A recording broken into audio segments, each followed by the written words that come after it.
Baik ya, ini juga buat Karedok. Nah, malam hari ini biasanya kita akan buka teman-teman dari kitab Kejadian ya. Tapi karena suasananya Natal ya, kita akan mendengarkan firman Tuhan mengenai Natal ya.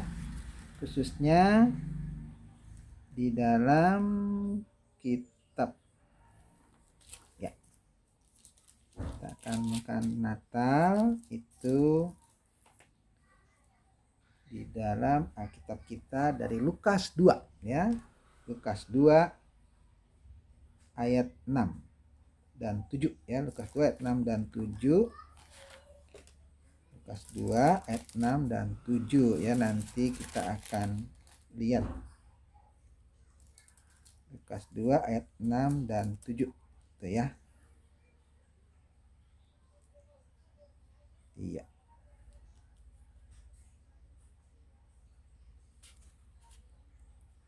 Lukas 2 ayat 6 dan 7. Baik. Ini selingan bagi Karedok juga ya. Kita akan merenungkan firman Tuhan dari Lukas 2 ayat 6 dan 7. Saya bacakan. Ketika mereka di situ, tibalah waktunya bagi Maria untuk bersalin. Dan ia melahirkan seorang anak laki-laki, anaknya yang sulung. Lalu dibungkusnya dengan lampin dan dibaringkannya di dalam palungan, karena tidak ada tempat bagi mereka di rumah penginapan. Nah, itu ya.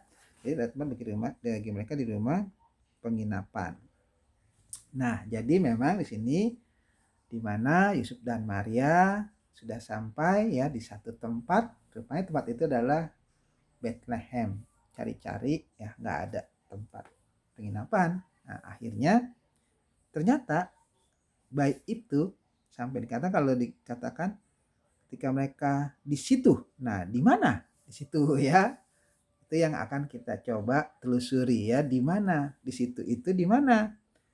Waktu bagi Maria untuk bersalin, untuk melahirkan. Ternyata di situ itu dibaringkan dalam palungan. Nah, ini dia yang kita lihat ya. Biasanya kita itu asosiasinya palungan itu ya kandang, kalau di Indonesia itu ya kandang kambing ya, kandang kambing yang sekedarnya itu ya, seadanya, di mana di situ dia ya kan kambingnya, situ banyak rumput ya, pagar-pagarin seperti itu. Nah, rupanya ternyata nggak seperti itu ya. Jadi kelahiran Yesus ya di dalam palungan sebetulnya itu memang Tuhan sudah tuntun ya, Tuhan sudah tuntun, Tuhan sudah rencanakan, dan Tuhan sudah pimpin mereka sehingga mereka Yusuf dan Maria itu bisa melahirkan di tempat sekarang tersebut ya, yang dikatakan dibayangkan dalam palungan. Kenapa? Karena memang itu ada program Tuhan. Kita dulu di Karedok sudah disinggung ya dari Kejadian pasal yang ke-35 di mana Rahel ketika melahirkan Benyamin, dia meninggal dan dikuburkan. Nah, ini di mana ya, kita baca ya. Dan 35 ayat 16 sampai 22 dikatakan, sudah itu berangkatlah mereka dari Betel. Ketika mereka tidak berapa jauh lagi dari Efrata, bersalinlah Rahel, dan bersalinnya itu sangat sukar. Sedang ia sangat sukar bersalin, berkatalah bidan kepadanya, janganlah takut, sekali ini pun anak laki-laki yang kau dapat. Dan ketika ia hendak menghembuskan nafas, sebab ia mati kemudian, diberikannya nama Ben-Oni kepada anak itu. Tetapi ayahnya menamainya Benyamin. Demikianlah Rahel mati, lalu ia dikuburkan di sisi jalan ke Efrata, yaitu Bethlehem. Yakub mendirikan tugu di atas kuburnya. Itulah tugu kubur Rahel sampai sekarang. Sudah itu berangkatlah Israel, lalu ia memasang kemahnya di seberang Migdal Eder. Ketika Israel diam di negeri ini, terjadilah bahwa Ruben sampai itu dengan Bilha gundik ayahnya, dan kedengarannya lah hal itu kepada Israel. Nah, disinilah cikal bakalnya ya. Jadi kenapa Yusuf, Maria tidak dapat penginapan, tidak dapat tempat. Rupanya memang Tuhan sudah tuntun mereka. Terus itu, dan tibalah mereka di mana dulu Rahel dimakamkan, ya, di Efrata, Bethlehem, dekat Migdal Eder, ya. Kalau kita lihat di dalam kitabnya Mika, ya, di situ ada namanya Menara Kawanan Domba, ya. Nah, di situ, ya, daerah itu adalah tempat di mana domba-domba yang dikhususkan untuk dipersembahkan kepada Tuhan, ya, biasanya pada hari raya Paskah, domba-domba terbaik, domba-domba yang sesuai ya dengan persyaratan dari Tuhan, ya, umurnya sekian, tidak boleh ada cacat celaknya, yang sehat dan bla bla bla gitu ya, yang Tuhan sudah janjikan itu ya, Tuhan sudah syaratkan bagi orang-orang Israel kalau ingin mempersembahkan domba. Nah, semua itu adalah gambaran ya bagaimana nanti Mesias yang akan mati untuk dipersembahkan. Gambaran bahwa domba itu adalah gambaran Mesias yang tidak berdosa. Dan sekarang pada hari Natal itu Mesiasnya lahir di situ ya, di mana dikatakan tempat menara kawanan domba, di mana domba-domba itu dijaga sangat betul-betul diawasi ya oleh imam. Kenapa? Karena memang domba-domba itu akan dipersembahkan pada hari raya Paskah itu di Bait Allah. Jadi domba-domba yang terbaik ya, bukan domba asal domba ya, kambing domba. Nah, kesanalah Yusuf, Maria dituntun Tuhan ketika bersalin.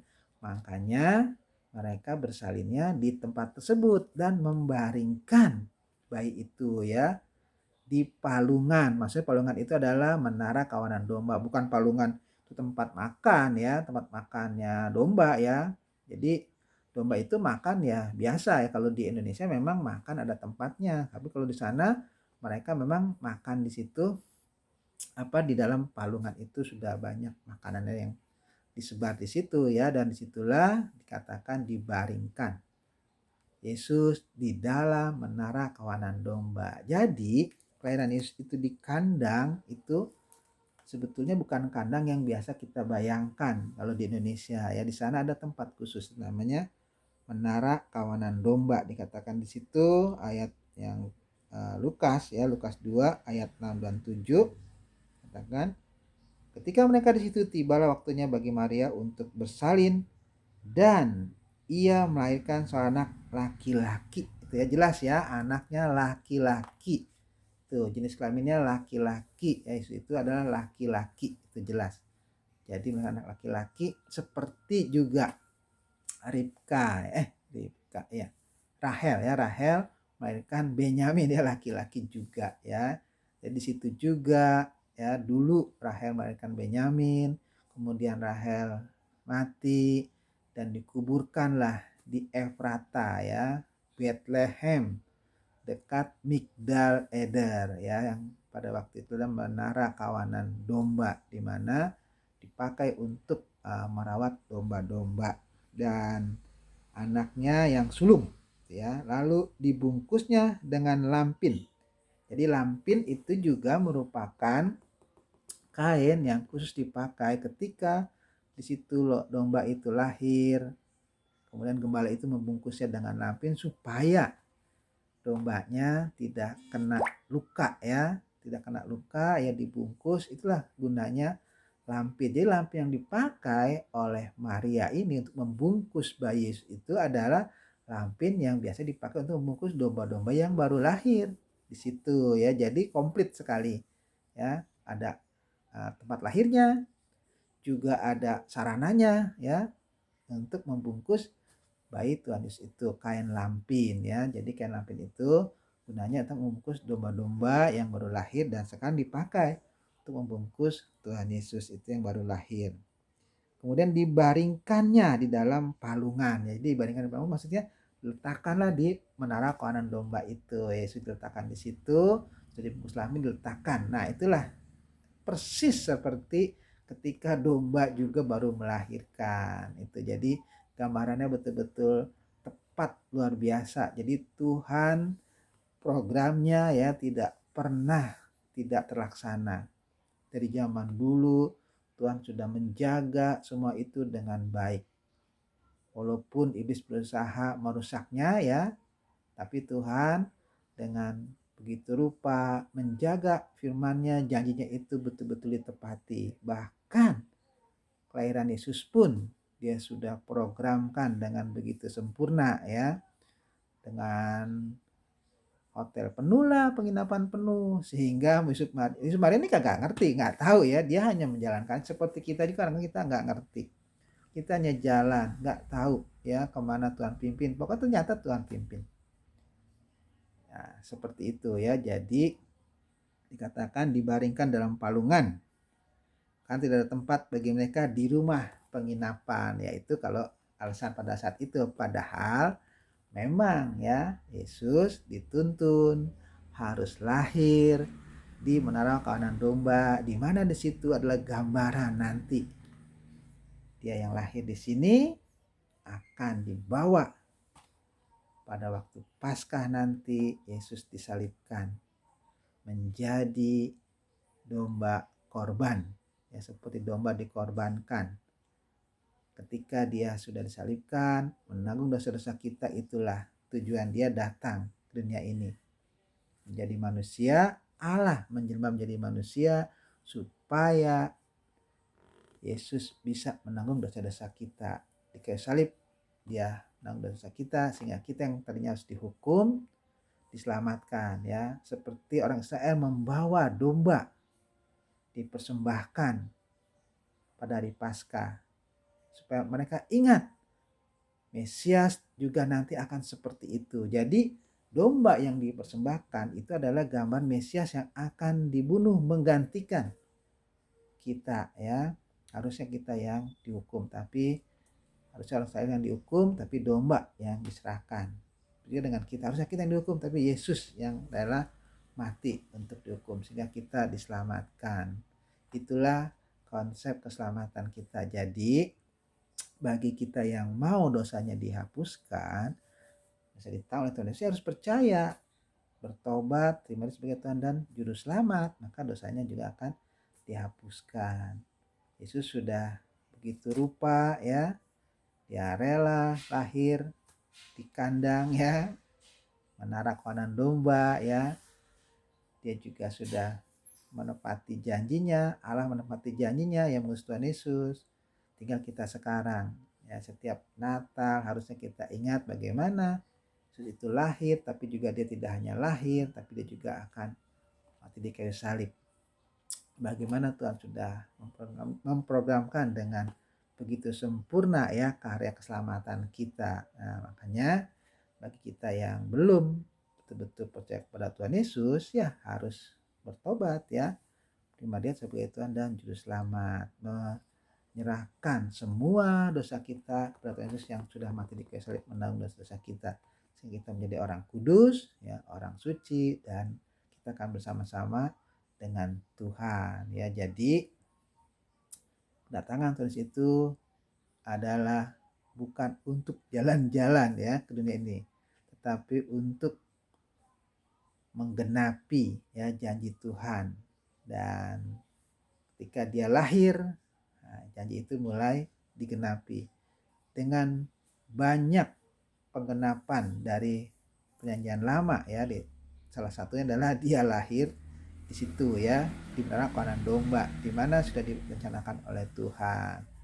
Nah, itulah arti dari palungan dan kain lampin ya. Kain lampin itu sebetulnya untuk membungkus Yesus ya, seperti gembala membungkus domba yang baru lahir, supaya dia tetap hangat, tidak kena luka ya, dan tetap terjaga dengan baik, sehingga domba-domba di tempat itu domba-domba yang dijamin sesuai dengan apa yang Tuhan minta ya. Seperti juga Tuhan Yesus, dia lahir dia juga tidak berdosa, makanya Yesus bisa menanggung dosa-dosa kita ya.